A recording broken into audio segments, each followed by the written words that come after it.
Welcome aboard, Mr. Pilgrim, said the loudspeaker. Any questions? Billy licked his lips, thought a while, inquired at last, why me? That is a very earthling question to ask, Mr. Pilgrim. Why you? Why us, for that matter? Why anything? Because this moment simply is. Have you ever seen bugs trapped in amber? Yes, said Billy. In fact, he had a paperweight in his office, which was a blob of polished amber with 3 ladybugs embedded in it. Well, here we are, Mr. Pilgrim, trapped in the amber of this moment. There is no why. That was taken from a Hims commercial for a manscaping trimmer. Just kidding, everybody. Welcome to a brand new episode of Spiritual Asshole. I'm your host, Brennan Fitzgibbons. I hope you're ready today for one of the best episodes that we ever had. I hope that whatever you're doing right now, you put 40 minutes aside. This will be like the only episode where I'll tell everybody that you should be sitting down listening to it for its full impact. You can drive, but you might feel so calm that you're going to just quietly drive your car into a lake. The opening quote, that was Kurt Vonnegut reading from Slaughterhouse-Five, a quote that has been etched in my memory, etched in my mind since I saw it in the Hulu documentary. I love Kurt Vonnegut, and I actually got to meet him in 2006, which was really cool. That is a quote that has a little bit to do with what today's episode's about. Today's episode, we are talking to the amazing Hal Dwoskin. He is incredible. He has written a book called The Sedona Method and another book called Happiness is Free. He's done a lot of work with Rhonda Byrne from The Secret. How I came to his work was I was listening to The Greatest Secret because of my great buddy Kristen Helmstetter was listening to it too, or reading it, and she was telling me about the power of letting go, the power of, are you aware? Becoming aware. And Rhonda kept talking about Lester Levenson and Hale Dwoskin in the book. And the story with Lester Levenson is, and Hal goes into this, he basically used this method, which was further perfected by Hal, to completely turn around his health in a way that's absolutely insane. But we're going to get into all that. Don't you guys worry. First, I would like to say thank you so much, as always, for coming. Thank you for listening. I'm so glad that you're here. Continue to follow me on Instagram at @_Brennan Fitzgibbons, on YouTube as well. Follow our Patreon, subscribe. We are always growing, always looking to expand, always having 1 to 2 coffees, always spilling some on a table. Happy almost Thanksgiving. Good God in heaven, how fast is this year gone? Holy shit, man. This year's gone so fast. I can't believe it. Every year is going faster and faster and faster and faster and faster. Anyways, I'm going to make this quick because this interview is so dope. It's actually really funny. Basically, I didn't get to ask him spiritual or asshole questions because I went to go write these questions an hour and a half before, really an hour, let's be honest with you guys. I'm not going to lie. I'm not going to come on to this podcast and exaggerate just so that you guys could one day maybe vote for me for comptroller. That's not what's going to happen. So I had an hour to write the questions, which I usually can do. And I was listening to some of his stuff. And then as soon as I sat down to write them, there is construction next door to me and underneath me. And like my entire apartment was like reverberating and shaking. And I was like, if only there was a method to help me control this insane rage I'm feeling right now and stress. And I didn't really know what the method was. So I luckily drove over to my friend Natasha's house and did the interview from her garage, as you do.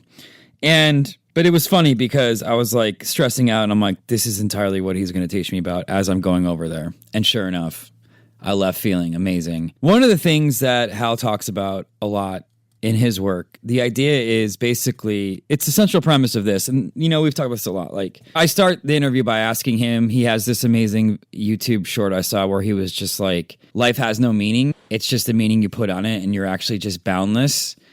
And so we've talked about this so much that then your life is just conforming to the meaning that you're putting on it, right? So one of the things that he says so much, and this is what Dispenza says, which I love so much, is like, you basically like become what you identify with the most. And sometimes what you identify with the most are negative emotions, is suffering, is your stories about suffering. And so what the Sedona Method teaches you is that you can release all that and get back into the infinite self. And let me give you guys like a really cool example of this. And this is something that I like a lot. One of my favorite Esther Hicks clips was actually this one where she was talking to this woman, this girl, who wanted to get back together with her ex-boyfriend, okay? I might have talked about this on the podcast, but this is important for this. Okay, so this woman's sitting in front of Esther Hicks at an event, and she's just like, hey, I really want to get back together with my ex-boyfriend. And Esther Hicks is like, cool, okay, what if I told you that you could let that all go and allow someone even better than him to come into your life? And the girl was like, yeah, And then how do I get him back into my life? And she's like, okay. Esther Hicks is like, okay. But like, what if I was to tell you that your obsession with getting him is actually the thing that's blocking you from getting somebody even better for you to come into your life? And she's like, wow, great point. That's such a good point. Thank you so much. So how do I get him back into my life, though? And this went on for like 8 minutes until finally Esther Hicks was like, okay, you're not hearing us, and that's totally fine. But she just kept being like, great point. Absolutely. So, but do you have his phone number that I can get him back into my life? I use this analogy. This is such an important analogy because I'll tie it into what Hal does, which is basically like, that woman is holding on so tight to the idea of having this guy come back into her life, right? And we all do this in certain ways, whether it's a boyfriend, relationships, regret, jobs, money, whatever it is. We have a very strong idea of like, this is how it has to be. But what Hal is teaching you and what Esther Hicks is saying is like, if you let that go, you allow the channel of something else to flow into your life. You're naturally unlimited, right? But the only things that are holding you back are the beliefs of like, no, it has to be this way. Or no, I'm super angry about this. Or no, I'm so addicted to the worrying. I'm addicted to the stress of this. And it's really why I've really just loved Dispenza's work and Hal's work so much, is because I'm seeing it so much more as an objective thing that we do with our bodies, which is like, some people, like, whether or not we want to admit it, some of us are absolutely addicted to stress, and we actually feel way more comfortable in stress or way more comfortable in anxiety or way more comfortable in worrying than we do in freedom. And we've taught our bodies for so long that this is the normal, natural state. But what Hal's teaching and what Dispenza teaches and what, I hope that you can get from this podcast is like, that has just been a habit that you've had. That's actually not your natural state at all. And the stress and the anxiety that you are putting yourself under, and Hal uses the example of a fist gripping really tightly, or you can use the example of, a Wall Street banker screaming into a cell phone while yelling at an Uber driver while breaking up with his girlfriend while sports gambling. Whatever you want to use as an example, those are just grips and habits that we have that are keeping us so constricted when your natural normal state is release, is relax, is let go, and then the infinite can flow through you, right? He talks a lot about how kids, when they would, go through something traumatic, they would just sort of like stand up, look around and see if they should be stressed about it based off of the adult reactions. And if they didn't see that, then they would just be cool with it, right? And so it's like they just shake it off. And it's the same thing with dogs. My dog's shaking like 25 times a day. But instead of like shaking it off, what a lot of us do is we bury it in and push it down. And then we're limiting the unlimited from flowing through us. Does that make sense? So today is about liberation, y'all. Today is about opening the channel, the portal, strapping in and having the time of your life. I love this episode. I started doing the Sedona Method. I started reading it and listening to it. And hopefully I'll start doing flashcards, whatever it takes to get it for my body to fully feel it. And I think it's amazing. And so I'm so excited for you to listen to it. Thank you, as always, for joining me. Literally, this is the kind of episode that you could just put on as background noise. A bird lightly chirps through this entire time when he's talking. It's like you're just basically going to be listening to a greeting card. I hope you like listening to a hug, because that's what you're about to listen to. So thank you so much. And afterwards, I'll check in a little bit more about it and tell you what my favorite parts were. Here he is, Hal Dwoskin. All right, everybody, welcome to a brand new episode of Spiritual Asshole. I'm so excited to be joined by Hale Dwoskin. He is the best-selling author of the Sedona Method and Happiness is Free. Also, he's prominently featured in Rhonda Byrne's The Greatest Secret. Hey, how are you doing? I'm good. How are you doing? I'm doing so good. So I watched a video of you recently where you said, life has no meaning, it's just this. How long have you been a 13-year-old goth girl? Actually, they're 13-year-old goth girls think everything is meaningful. That's like, well, that's actually a great point. You're right, totally. How everyone around them looks, how they look to them, how many likes they have, how many followers they have. I mean, the list is endless. You're right. Actually, they probably care the most. That's a great point. I did love this quote, though. I cut your quote off. You went on to say then we're basically boundless beings. So do you feel like you came to this place through all the releasing you've done? Yes. Well, yes and no. This it doesn't feel like a place. It feels placeless and timeless. But I certainly did a lot of releasing. I've been involved in the Sedona Method and releasing since 1976. Yeah. And there was a lot of releasing on, you name the topic, I've done releasing on it. And again, I've been working with people since 1977 using this process. So. And I'm excited to dive into it. You did create the Sedona Method. Are you familiar with the Staten Island Method, where you just throw yourself in the East River? That sounds dangerous. No, I'm not. I'm originally from Brooklyn. Yeah, I saw that you were in the Upper East Side for a while, and it's kind of where you were really practicing the Sedona Method, right? Yeah, I lived on Central Park West, right off of Central Park West, which is actually the Upper West Side. But who's counting? Yeah, but I grew up. I was born in Brooklyn and grew up until I was how old was I when I moved to Manhattan? In my early 20s, I moved to Manhattan. Yeah, and if you can release in Manhattan, I lived there for 12 years. You can release anywhere. That's what I say. I think that's accurate. The Manhattan. And when I first moved to the Upper West Side, there were still burned out buildings. This is 1977, I think it was. There were still burnouts and stuff like that, not far from where I was living. I was living in a walk-up, but it was a beautiful location. It was just a few houses off of Central Park's west.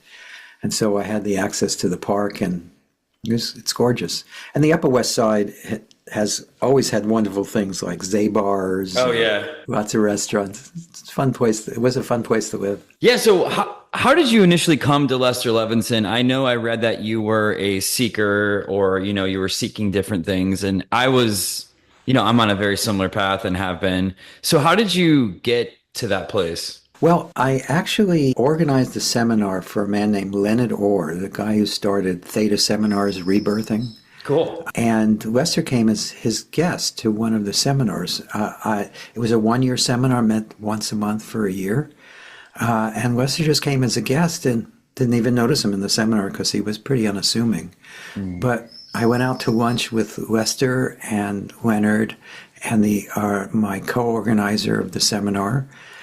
And just being with Lester, he was palpably different than any teacher from the East or West I had met before. And he also didn't consider himself a teacher. He was just talking about releasing and letting go and truth. And I found it it was hard to say. I just felt this peace and this calm and this love just being with him at lunch. So I asked him what he did, and he said, you sit around the table and release. And I had no idea what that was. This is 77. Releasing back then, for most people, was beating pillows. Oh, it still is for me. Smashing my car. Yeah, poor pillow. Still is for me, man. But anyway, so when I heard that, I didn't even know what it was, but I thought if I could get just a tiny bit of what he was oozing or living, I thought I should check it out. And there was a course starting the next weekend. He didn't even teach them. Someone he had trained taught the course. And before the course was even over, what I noticed is things were shifting very rapidly, and I was starting already to feel some of the peace that he was exuding. So, and I also had this, I was 22 years old, and I had this recognition, So this is what I'm going to be doing the rest of my life. And we should talk about how much this method completely changed Lester Levenson's life. I mean, I was literally just listening to The Greatest Secret on audio, and his story is incredible. Yes, his story is incredible. But basically, the doctors sent him home to die, and he moped around his house feeling suicidal for a few days. He had just had a second coronary. At least he thought he did. Back then, it wasn't that exact. But anyway, and then after a few days, he said, "Lester, for a smart boy, you are stupid, stupid, stupid." He said that to himself. And then he decided to go back to the way within himself. He had never studied any spirituality or anything like that. Wasn't into it. He had studied psychology, engineering, and besides psychology, those are the main two things he studied. But he was very knowledgeable in those two fields and just in life. He was a successful entrepreneur. And he started spontaneously. He didn't even know what he was doing. He started a process of self-inquiry. Like, what is this world? What's my relationship to it? What's this all about? And the first thing he hit on is that, and he asked himself, well, what have I been looking for? And he realized that the main thing he wanted was happiness. And then he examined when he was the happiest, and he realized that the times he was the happiest is when he was loving. Not when he was being loved, but when he was loving. And that was the first of a series of realizations that ended up freeing him of heart issues and diverticulitis and migraines and perforated ulcers and jaundice a few times a year. He had even had, I don't know how long he was in therapy, but he went to psychotherapy. And the therapist, after working with him for a while, said, "Lester, some people just can't be helped." He got fired. Basically, I think it's fair to say he was doing the Staten Island method. That's what was happening. It probably was. Yeah. And it wasn't working well for him. Yeah. So, okay. So basically then he discovered, and then you kind of gleaned this and took this even farther, that there are all these emotions stuck that we've trapped in our bodies. And they just kind of live there. And you use this great pen analogy with Jack Canfield that I love. Can you talk a little bit about that? Oh, sure. Let me just finish one thought. Oh, yeah, absolutely. Lester. Absolutely. No, it's totally okay. So at any rate, so Lester then basically his body healed, and he spent the rest of the 42 years of his life, even though the doctors gave him only weeks to live, trying to help what he saw as the rest of him discover what he had discovered. Yeah. And he was a living embodiment of it. And by the time I met him, it had been over 20 years he'd been doing it. And I got involved with him and realized that working with him is really what I wanted to do. Now, I was pretty young at 22, so I worked with him a little bit, and then I needed to go out and live my life for a while. And then in '87, I moved from New York to Phoenix. That's where his organization was headquartered, and worked for him for a bunch of years for free because I'd gotten so much from the work. And then before he died, he passed all his copyrights to me. Wow. And asked me if I would continue the work. And after that, the method continued to evolve. He said it would, and it did. And it developed into a whole do-it-yourself system that is called the Sedona Method. And as you mentioned, Jack, and about half the movie The Secret that I was in with Jack and John Gray and Marcy Shimoff and a bunch of other law of attraction teachers, I only had a small role in the movie because Rhonda, when she interviewed me, was already very familiar with Lester. So the main thing we talked about is releasing. And towards the very end of the thing, oh yeah, this first movie is going to be about the law of attraction. So you need to give me a quote. So I gave her the quote, "Be for what you want instead of against what you don't want." And she built a whole segment of that film and book around that. but I think, had 2 very short pieces of the movie. Because at the time, even though we do help people manifest what they want, we never called it the law of attraction, nor did Lester. But when she got one of the places she heard about the law of attraction, that she is from Lester. Lester, there was a book of Lester's teaching called Keys to the Ultimate Freedom. It's now called Happiness is Free. And she had it on her bedstand, I think she told me, since the early 90s, the late 80s. It must have been the early 90s, yes. And so that also part of what inspired The Secret. Yeah, you know what's interesting? I'm just thinking about this now is like that whole movement's about attracting things to you, and you guys are teaching basically to release things, to have things come. Yes. So is it because by doing that, then you become more magnetic for the things that you want? Is that what happens? Well, yes and no. The Sedona Method is based on the premise that which you truly are, or that which truly is already unlimited, is the all. And that includes abundance, that includes goodness, that includes all the good things that life has to offer. That's already what's natural. And the only reason we don't experience it is because we're very identified with our story and our body and with our emotions. There's nothing wrong with emotions. Emotions are just energy in motion. They come, they have their moment in the light, and then they subside. But for most of us, because we have all these stories about why we feel the way we do, and because we resist the emotions, they tend to run our lives. They push us around. They tell us what we can and cannot do. And what the Sedona Method does is it frees you to have or not have any emotion. It doesn't try to get rid of all emotion, because I think that would be boring. But it does free you to have any emotion, like be angry when it's appropriate or sad when it's appropriate, but also frees you to let go of any emotion that seems to be holding you back. And because basically emotion or feeling and thoughts are just that. They're not really who you are. Mm.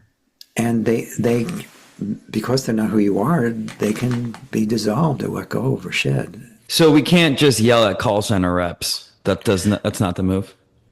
Well, it's a great move, but not for the call center reps.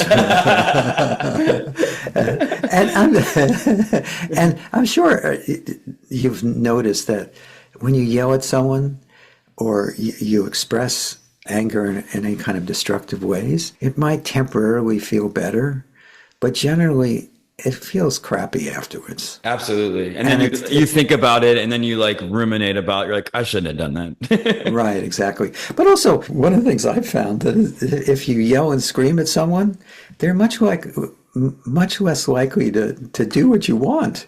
Yes, that's such a good point. That's such a good point, man.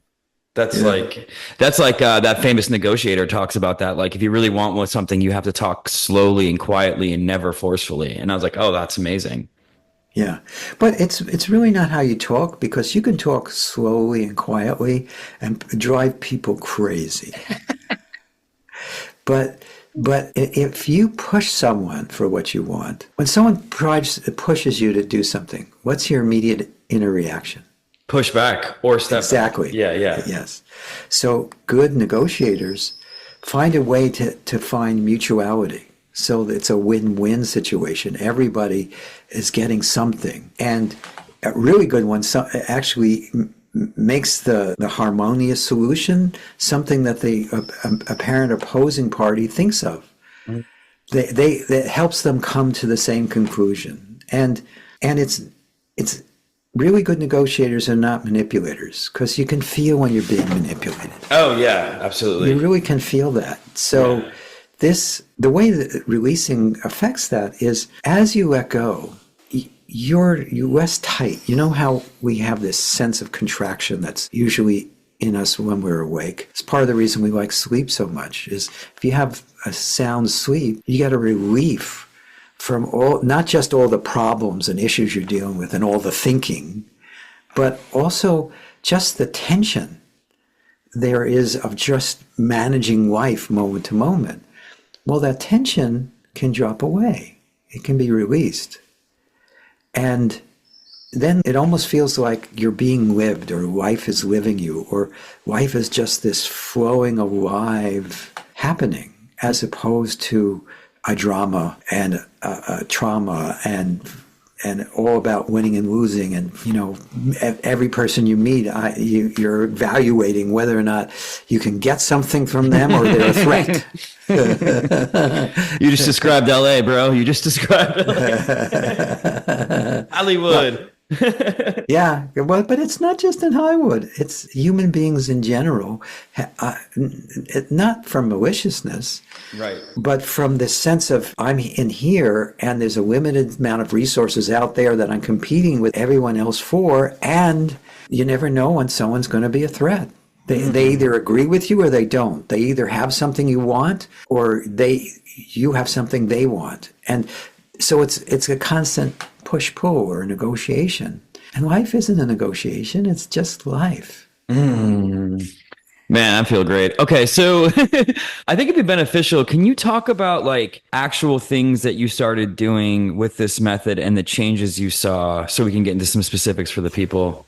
Oh, yeah, absolutely. You mentioned the pen analogy. That's a good place to start. It's so good. So those of you who are listening to this, is this just audio or is it audio and video? We'll do both, yeah.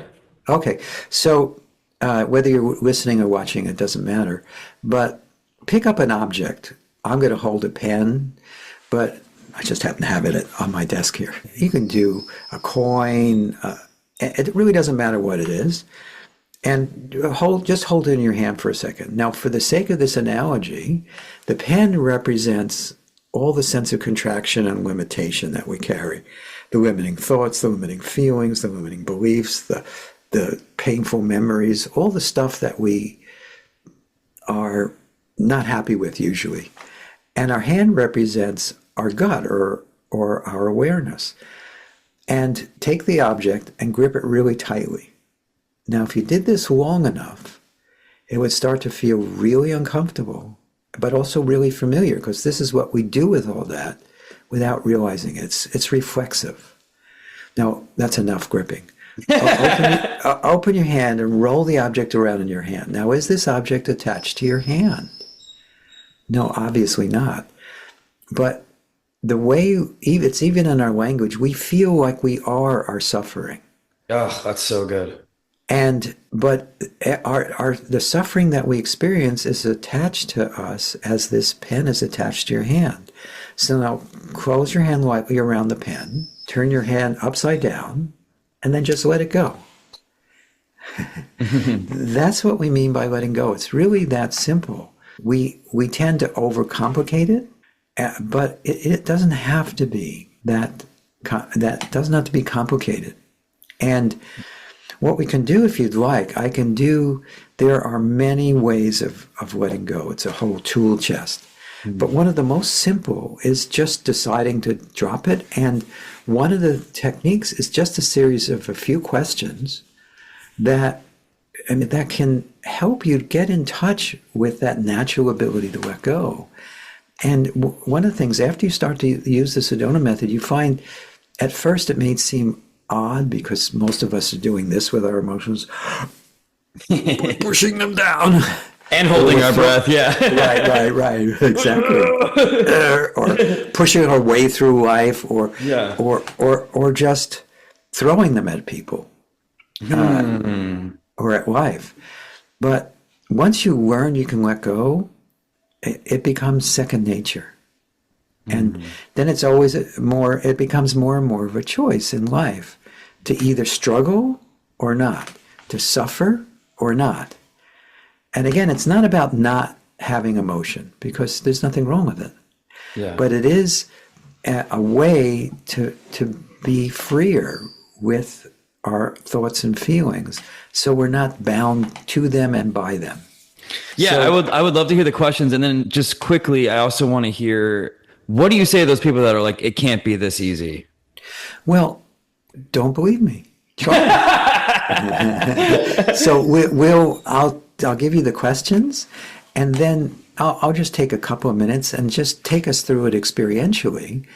And all I say when I do that, just be open as possible to it being as easy as I say it is.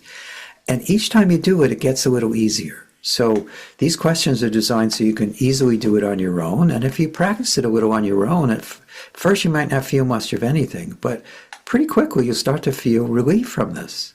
And we got testimonials when we first, you mentioned Jack Canfield earlier. Jack is a friend of mine. Reminds me I need to call him. But I used to go to be one of the guest speakers at his seminar, Breakthroughs to Success. And one year he recorded it, the whole seminar, and gave me an excerpt of me speaking and gave me permission to use it. So we used to send that out to people as an introduction to what we do. And all I did is, the only piece of the Sedona Method I taught is the piece I'm about to teach everyone. And we got testimonials of people letting go of fears and phobias and getting better jobs and improving relationships and having all sorts of health issues clear up just from practicing just this small piece of it. So let's do it now. So let me explain it first, and then we'll just go through it 2 or 3 times. Great. It's very quick. So the first thing I'll do is just have you think of something that you'd like to feel freer about, or you'd like to have or get rid of. And then the next thing we'll do is just allow ourselves to be present with or notice the thoughts or the feelings that are rising about that. And then the 3 main questions are, could you let it go? And could you just means, are you capable of it? If you could imagine dropping a pen or an object, or you actually did it with me, then I know you can. The next question is, would you let it go? And would you just means, are you willing to? And if you're ever not sure, or when you're practicing this on your own, just ask yourself, would I rather hold on to this pain or suffering, or would I rather be free and have my goal, whatever it is? And the last question is when. And when is an invitation to decide to do it now. And you might find you let go a little on the could you, a little on the would you, and a little on the when, or you might save it up for the when. And you, again, and it might be subtle at first, but if you stay open to it, you will start to see results from it. And again, it's very simple. So there's not a lot to remember. Yeah, that's great. So what happened with, because I was reading your story, when you started doing this, you saw changes pretty soon. Oh, yeah, I really did. First off, I felt like I stopped searching. I felt like I had found the thing that I was going to be involved in for the rest of my life. So that was a relief. And then the other thing is I just got this sense of clarity and ease about living. And I was only 22, so I hadn't really experienced a lot of life. A lot of my challenges actually came after that. But I did clean up some of the traumas from my childhood. I had a brother that was born severely mentally retarded when I was 3, and that changed my whole world. Oh, yeah. And I was kind of living, unknowingly living with that, carrying that around on my shoulders, and that started to drop away.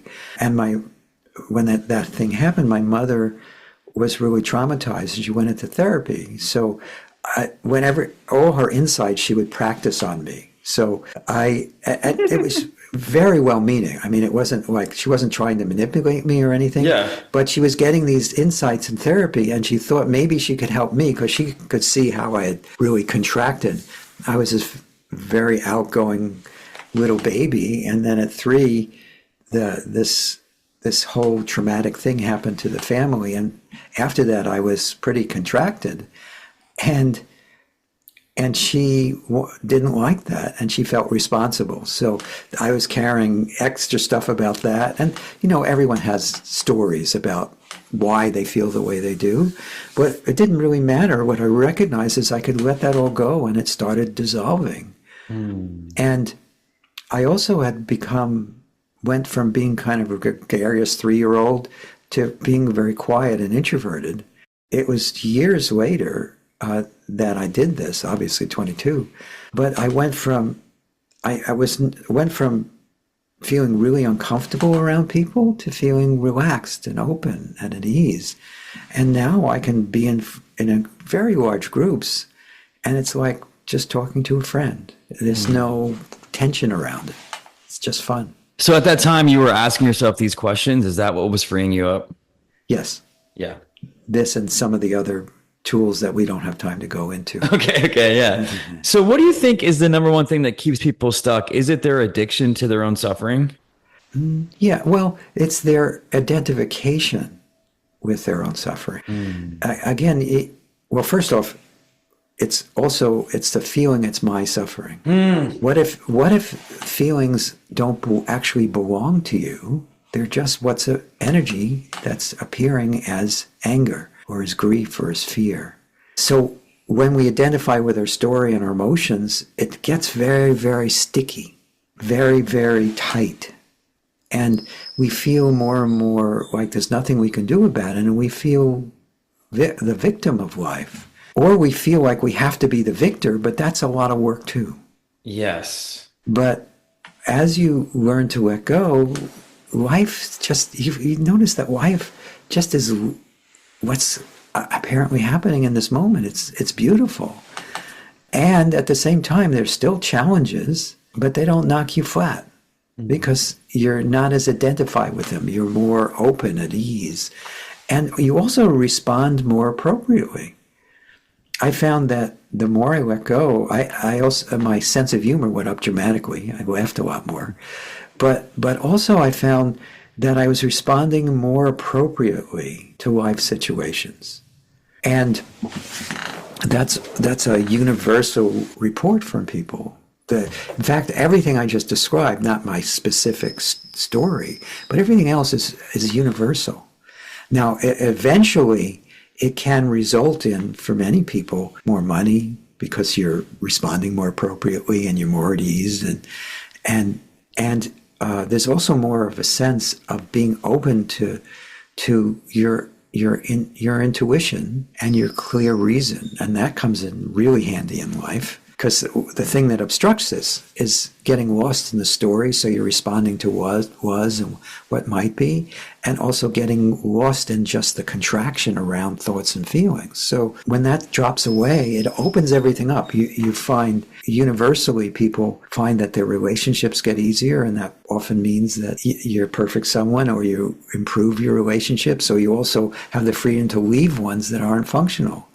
And it really helps you deal more effectively with the challenges of being having a physical existence, all forms, but the body too. Even though it doesn't treat, diagnose, cure, or advise about physical or emotional illness, people have reported that it really helps deal with what the body is going through. And sometimes it can produce miraculous physical changes as well.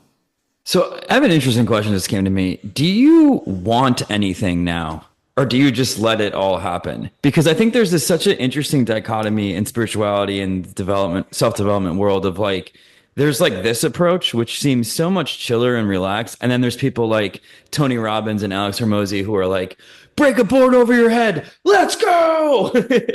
You know what I mean? Yeah. But that doesn't mean that you can't get things that you want in both approaches. Does that make sense? Oh, absolutely. Yeah, when you flow with the river, it carries you. When you bend with the wind, it doesn't knock you over. I just like your way. I prefer this way. There's birds chirping on your screen. I mean, my God. Yeah, actually, I have a Senegal parrot. Oh my God! All right, I want a parrot. And she, when she hears me talking, she chirps. Oh my gosh, that's she's participating in the conversation. Oh, dude, she's doing great. So I guess my question is, can you still get everything you want doing this approach? Because I feel like it's such an American ethos that like I have to basically almost kill myself to get what I want. Yeah, you can have a happy, fulfilled, abundant life being chill a lot more easily. And you can force things to happen in life, but there's always a cost. And the cost is often a lot more than the reward. But when when you're open to the way life is, you naturally flow in the direction it's already going in. And there's this, you feel often without trying to make it happen, you feel grateful because life tends to give you abundance if you're not fighting with it. It tends to support wonderful relationships when you're not fighting with people. It tends to support better health when you're more relaxed and open, and you also take care of your body better because you're not fighting with it. So it doesn't have to be either or. Yeah. It's and.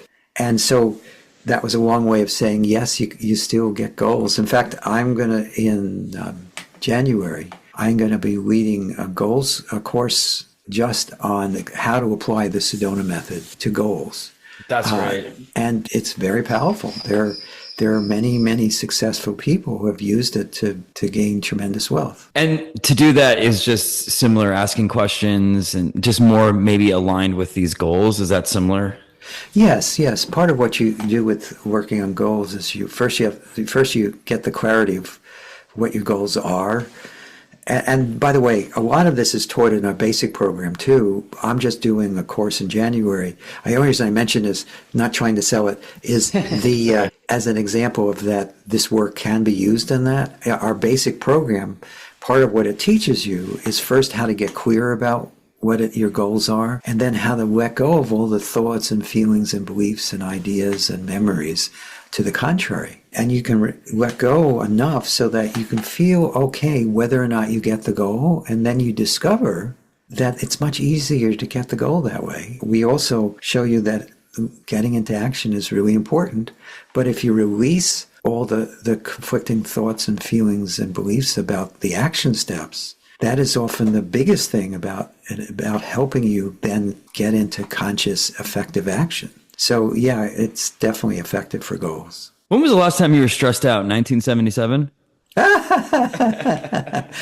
No, there was recently. My wife had a health challenge, and it was an extreme one. And there was definitely emotion coming up, but there was also this sense of calmness and openness and allowing to find solutions.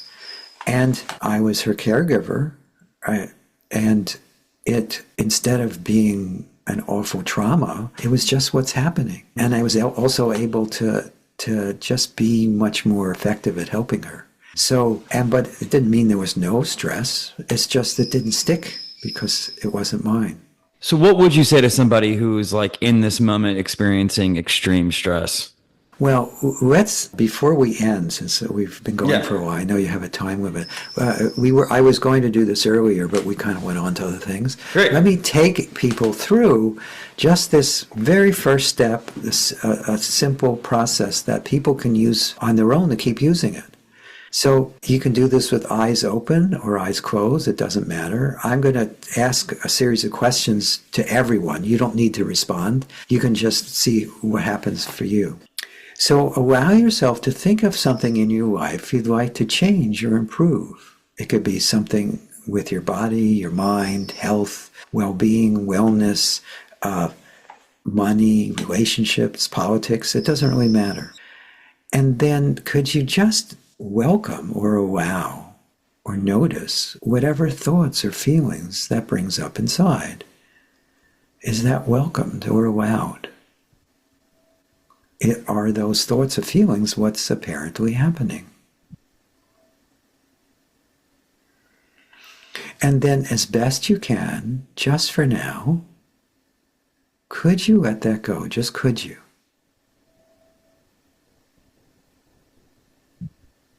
Would you? When? Now, it doesn't matter how you answered any of the questions, just pondering those questions, you'll find an ease developing inside of you and things bubbling up and letting go. And just the only thing that helps is be as open as you can to it being easy and lead with your heart as best you can.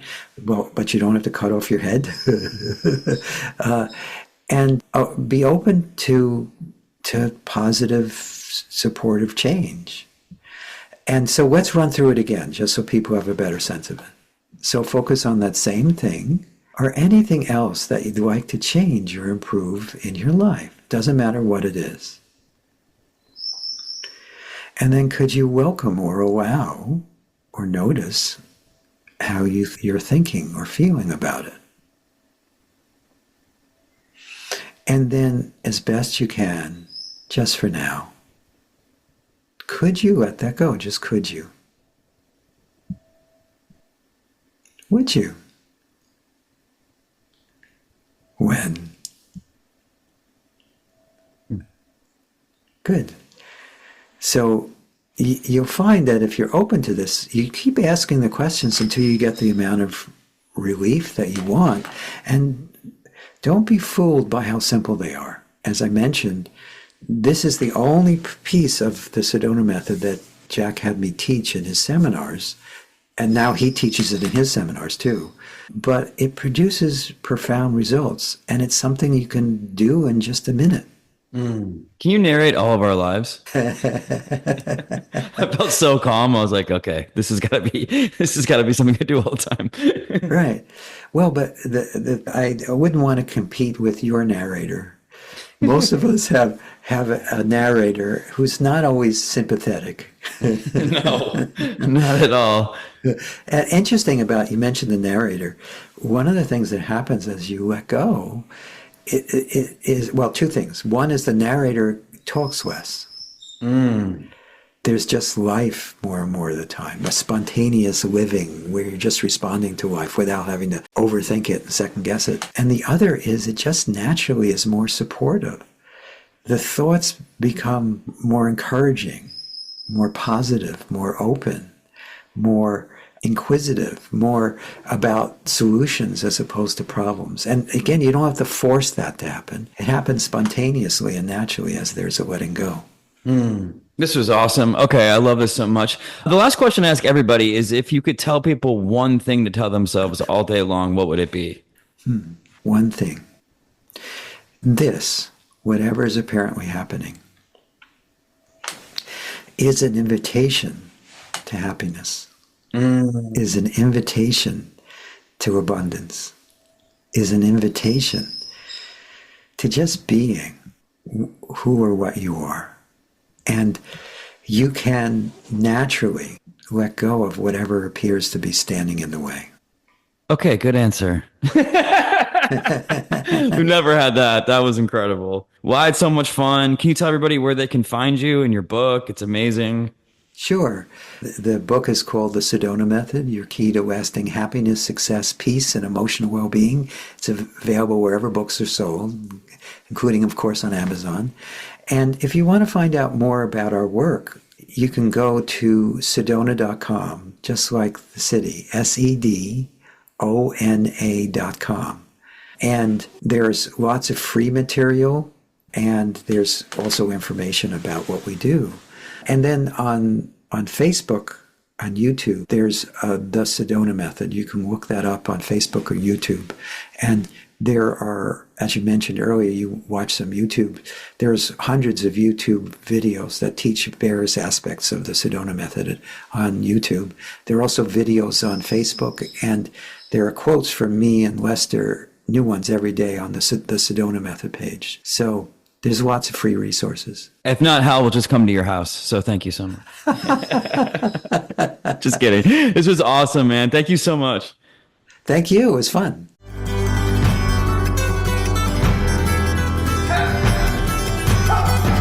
I would say if there's such a thing as an LA method, it would be the method of going to the gym, having a green juice, and then calling everybody else a narcissist. Keep it going for Hal Dwoskin, everybody. Check out his incredible book, The Sedona Method. Also look us up on spiritualasshole.com. I'll be posting his resources and show notes and some of the clips I watched with him and Jack. It's awesome. Jack Canfield, of course, legendary author, the Chicken Soup for the Soul series. So one of the things I flagged you said was, we often get lost in the story of our minds, responding to what was or trying to figure out what will be. Ooh. Yo, what does that sound like? Living in the familiar past or the predictable future? And I think when you start releasing, and I started doing this method yesterday, and he obviously was doing it, I was following along the whole time when he was doing it, and I was doing it. And I was just like, I do feel calmer. I just do. And that voice in my head has been able to shut up a little bit more, which is awesome. I would like that guy to maybe go down like 8 or 9 notches. I would like the voice in my head if he just sounded like Nemo, where he was always excited, and not so much like Darth Vader, you know? But yeah, I just think it's so important. The idea of going with the flow. Wow. It's just so much easier. So I'm going to try that approach this week, and I'm going to go with the flow, and I'm going to keep releasing and asking myself some questions, and I hope you will too. Thank you so much for listening. I believe all your dreams can come true. I believe there's so much love here for you. I hope you have the best week of all time. I hope you realize that all of your dreams are just there for you, that the larger part of you wants them all to come to you. I'm so excited that you guys are here. For anybody that's doing any of this work, I love you. I think it's amazing. You should be so proud of yourself for every day working to be a little bit better, because that work is going to help everyone around you. And we're all super stoked that you're not going to yell at us at an intersection now because you let go. You're not going to be yelling at a DMV anymore. Thank you so much. You're the best.